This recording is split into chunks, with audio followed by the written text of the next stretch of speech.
in between the two games, like how did that all start? Well, I think it kind of all started with the fact that as we were making the DLC for Borderlands 2, we were constantly getting feedback saying, like, when are we going to go to the moon? When are we going to go to the Moonshot facility? And we knew that we really wanted to do that, but we felt like there were still lots of stories to be told, not just on Pandora, but between Borderlands 1 and Borderlands 2. And about that time, 2K Australia was wrapping up their work on BioShock Infinite, and we just kind of had this moment where we just happened to run into each other at a GDC, right? Yeah.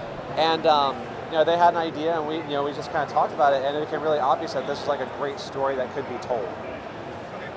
So as we saw in the presentation earlier, it takes place on the moon, and that felt like a really good setting. How'd that go? Why don't you go ahead? Well, yeah, it just kind of came about thinking about what's it going to be like to be on the moon. What kind of systems can we bring in there that differentiates this from being on Pandora? And the oxygen system was a really great one to bring in.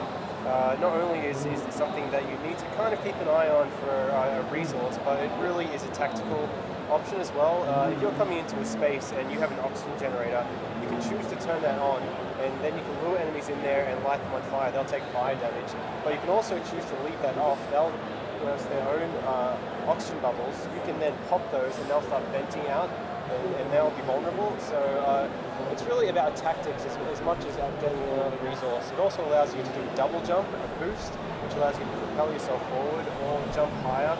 It was really just about making it more fun. I mean, tied in with the low gravity system, allowing you to jump further and have more freedom, really add more verticality to the combat.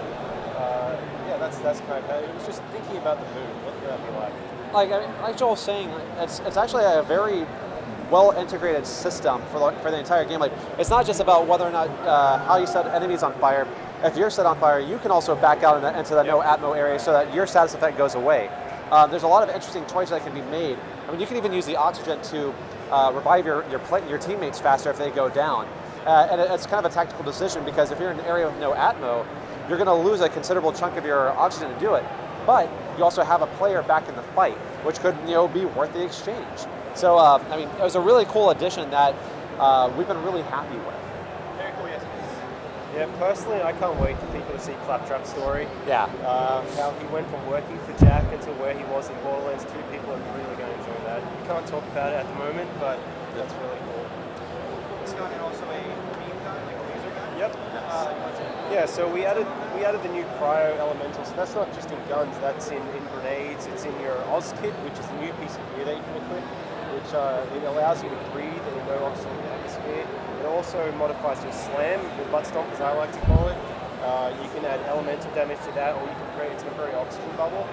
There's cryo barrels. It goes through the entire system of the game, and that's really cool, because you can actually, if you're firing at an enemy, it'll initially start to slow them down, but then you can actually freeze them solid and then shatter them into a million pieces. And I can tell you this, like, honestly, like, I've seen it probably thousands and thousands of times, but it's always different, and it never gets old when they break into those chunks.